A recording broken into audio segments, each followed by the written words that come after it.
Hi, my name is Natasha Drummy, and this summer I worked on a project entitled CRISPR-Cas RNA knockdown technologies for therapeutic outcomes.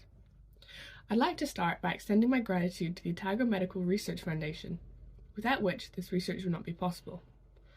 I'd also like to thank my supervisors, Professor Peter Finneran, Dr. Rob Fagerland, Dr. Laura Gummy, Dr. Macarena Pavez, and Dr. Susie Warren. The aim of my summer project was to establish gene silencing tools for therapeutic outcomes.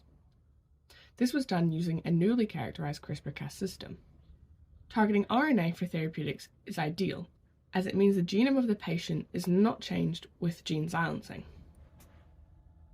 Current silencing tools with the ability to cut RNA, such as CRISPR-Cas13, have off-target effects, and have been shown to be toxic, driving the need for more precise tools.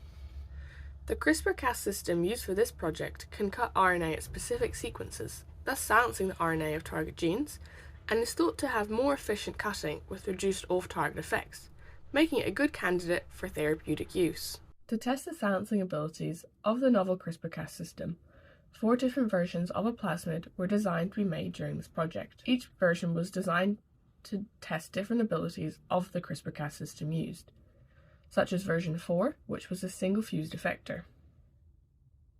This version doesn't contain the Cas genes associated with collateral activity, so is thought to have minimal off-target effects. The plasmids were designed to come together like Lego blocks, with each section having overhanging ends that stick together. Each plasmid contained selective markers. The ampicillin resistance gene was used to show which bacterial cells contain the plasmid, and the red fluorescent protein was used to show what mammalian cells contain the plasmid, allowing selection and analysis of the cells containing the CRISPR-Cas system used.